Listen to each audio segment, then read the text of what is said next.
Prayogo, kau pasti sudah lama mampus. Sekarang merasa semua keturunanmu yang akan menerima pembalasan.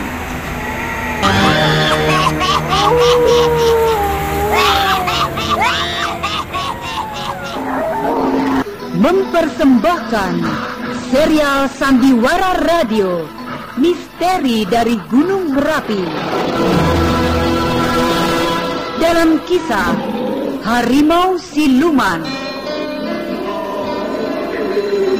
Naskah karya Asmadi Syafar dengan para pelaku A.P. Burhan sebagai Darwis, Rini Utoko sebagai Lasmi, Wit Hendra sebagai Mardian, Iwan Kamajaya sebagai Salihun, Nonon sebagai Ni Ringgi, Asmadi sebagai Datuk Panglima Kumbang, dan pembawa cerita Neni Sumardi.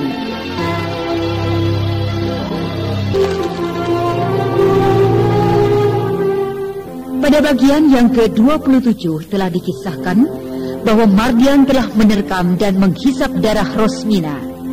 Tapi karena ada orang yang sedang menuju ke tempat itu, maka Mardian cepat-cepat melarikan diri, sehingga Rosmina terhindar dari kematian.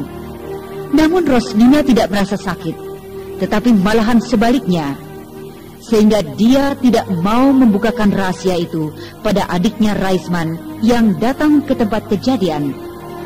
Sementara itu, Mardian pun lari ke rumahnya dan langsung masuk ke kamar tidurnya. Tiba-tiba ibunya berteriak karena dia lihat bukanlah Mardian seperti biasa, tapi seekor harimau yang berkepala manusia. Sehingga kedua orang tua Mardian sepakat untuk meminta pertolongan Dukun Salihun untuk mengobati anaknya itu. Nah, saudara pendengar, apakah Mardian bisa disembuhkan? Dan apakah Rosmina akan menjadi siluman seperti Mardian?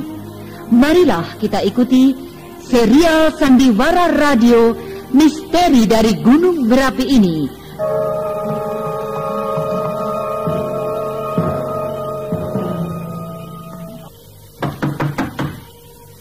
Ya, tunggu.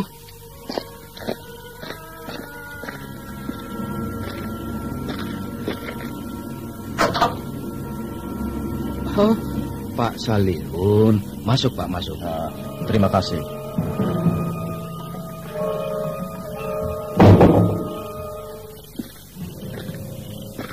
Silakan duduk, Pak. Ya. Bagaimana? Ya, ini anak kami itu, Pak. Oh, dia. Mari, salaman sama Bapak. Iya, Pak. Pak, kenapa? Tangan saya seperti terbakar ketika bersalaman dengan Bapak. Betul kalau begitu.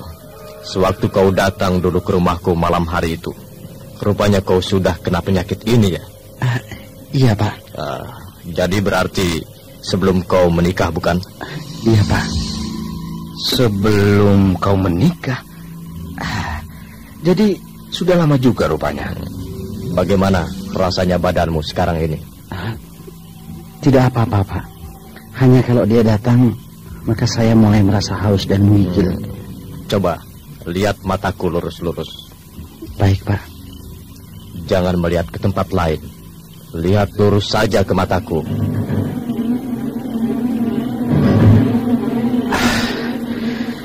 Aku tidak tahan. Jangan menunduk begitu. Maaf, Pak. Saya tidak sanggup. Saya silau melihat lurus-lurus begitu. Kau benar-benar telah kena anak muda. Jadi bagaimana, Pak? Bisa diobati? Ya, sulit. Sulit untuk mengobatinya. Jadi tidak bisa diobati, Pak? Oh, bukan tidak bisa, tapi sulit. Kalau soal biayanya, Pak, kami akan tanggung. Asal anak kami ini sembuh. Oh, bukan soal itu, Darwis. Tapi kalau hal semacam ini memang sulit bagiku. Tapi biarlah, akan aku coba.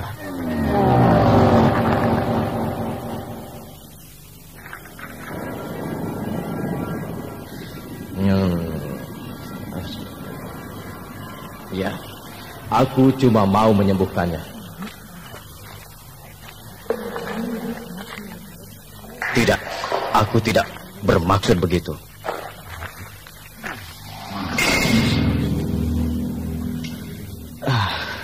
Sulit, Darwis. Ada yang menghalang-halangiku. Bahkan katanya dia mau datang kemari kalau aku mencoba meneruskannya. Apakah Pak Salihun takut menghadapinya? Kalau soal takut, tidak ada yang aku takutkan melawan siluman seperti ini. Cuma pekerjaan ini bukanlah ringan. Jadi bagaimana usaha kami, Pak? Kalau Pak Salihun merasa keberatan, dia bisa berobat di tanah Jawa nanti. Kalau dia pulang ke sana. Pak Salihun tahu siapa orang yang bisa mengobati di tanah Jawa itu? Ya, aku pernah tahu orangnya. Oh, begitu. Pernah Pak Salihun berjumpa dengan orangnya? Kalau berjumpa muka, aku belum pernah. Tapi kalau berjumpa jarak jauh, pernah beberapa kali. Bisa begitu, Pak? Siapa namanya, Pak? Namanya Ki Buranda. Di mana saya bisa menjumpai orang itu, Pak? Karena Bapak belum pernah ke tanah Jawa, jadi Bapak tidak tahu persis di mana tempatnya. Tapi Bapak bisa meraba-raba sedikit. Begini, kalau kita sudah sampai di Batavia, maka kita harus terus ke arah pedalaman. Pedalaman bagaimana, Pak? Bapak sendiri tidak tahu pedalaman apa itu. Hanya begitu yang pernah Bapak lihat. Nah, setelah sampai di sana, maka tanya saja pada orang-orang di sekitarnya nama Ki Buranda. Pedalamannya seperti apa, Pak ya? Ya, ada gunung atau bukit di daerah itu. Tapi dia orang terkenal. Pasti banyak orang yang tahu. Baik, akan kucari nanti. Tapi yang saya khawatirkan bahwa kejadianku ini sering datang akhir-akhir ini.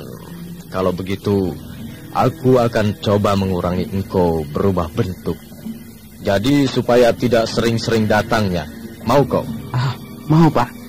Untuk sementara aku sampai di Batavia. Baiklah.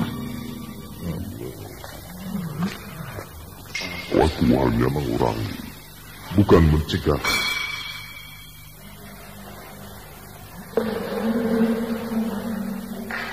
Apa? Tidak boleh. Mau menghantamku?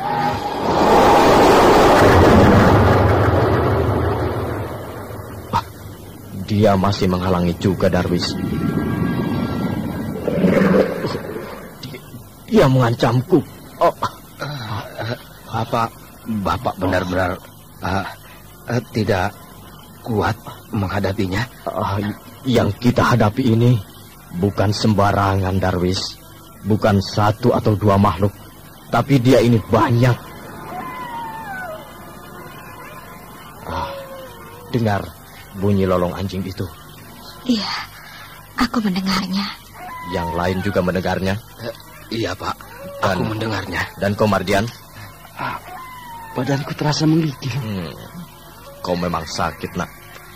Kau mulai terpengaruh oleh siluman yang bakal datang ini. Tapi tidak apa. Kau tidak akan bisa kemana-mana. Karena rumah ini akan aku pagar. Iya!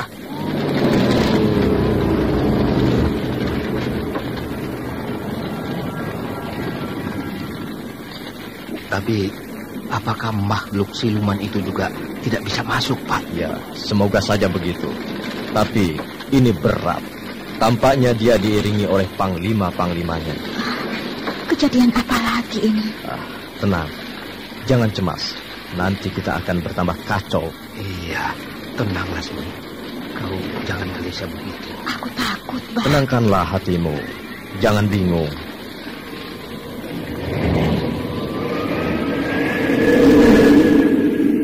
Dengar suara angin itu. Tampaknya mereka memang banyak. Nanti kalian diam saja. Biar aku yang akan menghadapinya. Kenapa Mardian ini, Pak. Dia menggigil. Mardian? Tidak apa-apa. Dia cuma pingsan. Tidak apa-apa. Mardian.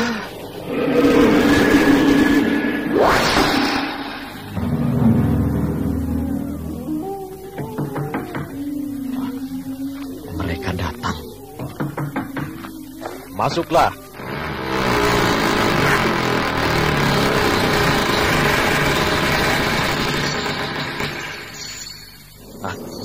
Dia bisa masuk.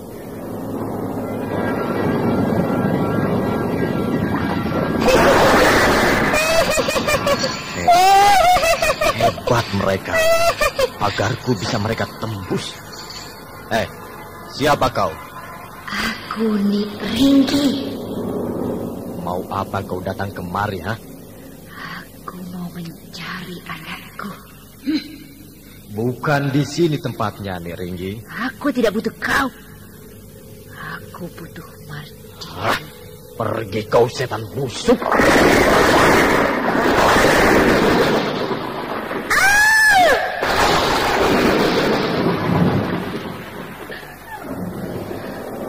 Kenapa kau sakiti aku? Apa salahku? Pergi!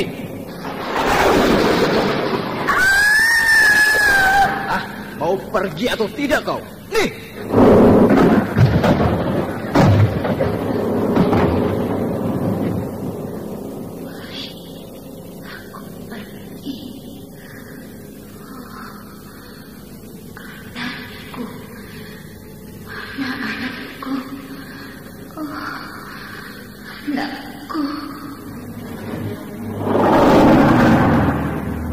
Salihun, kalau kau masih menyakiti orang-orangku, maka rumah dan keluargamu akan remuk sekarang juga.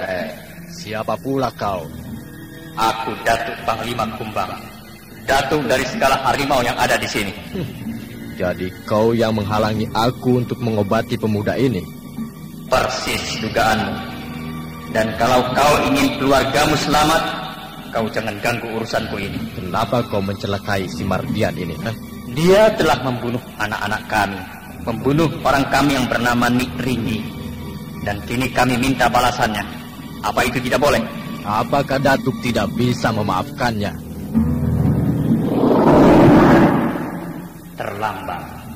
Terlambat. Dia telah kami beri peringatan, tapi dia tetap melanggarnya. Apa boleh buat? Hutang nyawa harus dibayar dengan nyawa. Begitulah adat di kampung kami.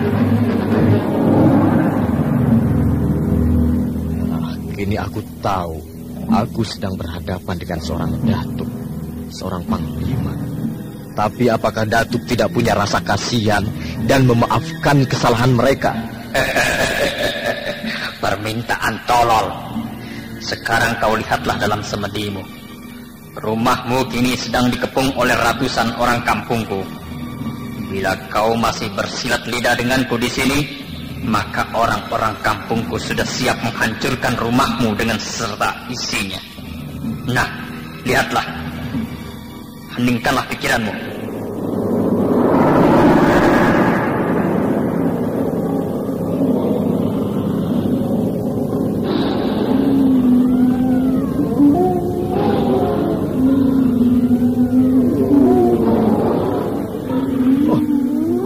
Rumahku dikepung oleh ratusan harimau. Anak istriku dalam bahaya. Mereka ketakutan.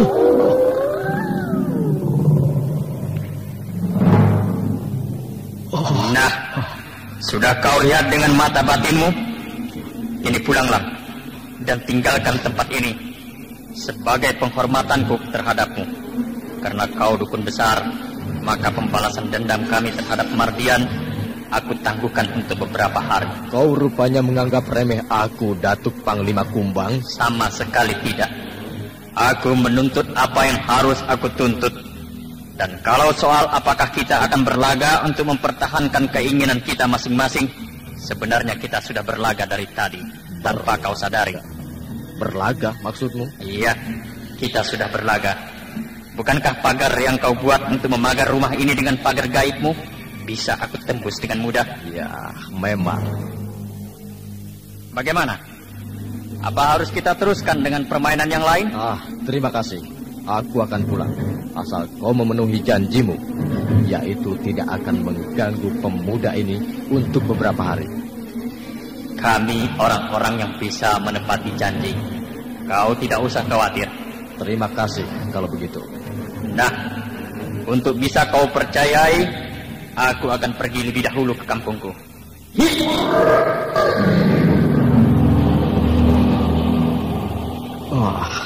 Hebat. Pertemuan itu membuat Darwis dan Lasmi terkagum-kagum bercampur dengan rasa takut. Betapa tidak, semuanya berlangsung di depan mereka dengan kejadian-kejadian yang aneh, yang tidak bisa mereka pikirkan dengan akal.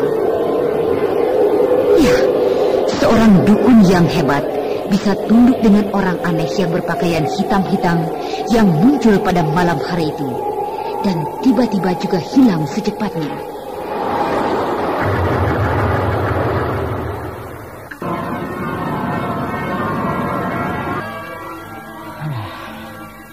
Kalian lihat tadi itu? Iya Pak Salihun. Itulah yang akan kita hadapi. Orang yang aneh dengan pandangan mata yang tajam. Dan dia selalu memperhatikan Mardian yang sedang tidur ini. Rupanya dia tahu di mana Mardian berada. Padahal Mardian sudah aku tutupi dengan tikar ini. Orang-orang seperti itu tidak melihat dengan mata kasarnya, tapi dia melihat dengan mata hatinya. Apakah aku akan kehilangan anakku ini? Sebaiknya kalian bawa cepat-cepat dia ke tanah Jawa, supaya bisa cepat diobati. Iya Pak.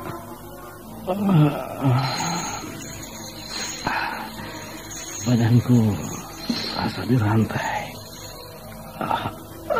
Aduh, aku seperti diikat. Apamu yang terikat, Mardian? Seluruh tubuhku seperti diikat orang. Aku tidak bisa bergerak. Bagaimana nasib anak kami ini, Pak Salihun? Hebat dia. Tanpa sepengetahuan kita, Mardian diikatnya dengan ikatan gaib dari jauh. Mereka mengikat anakku, Pak? Ya, mereka telah menyerangnya tanpa kita sadari. Sudah 2 kali aku dikalahkannya.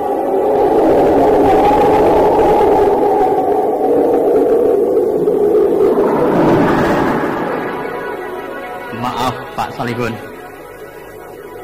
Aku tidak sengaja mengikatnya. Karena aku hanya melihat tikar yang menutupi sesuatu.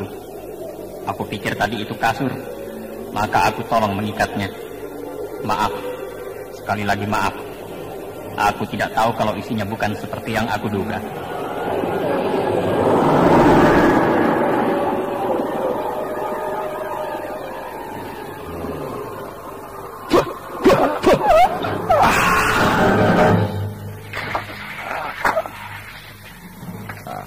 Bagaimana? Sudah tidak terikat lagi rasanya?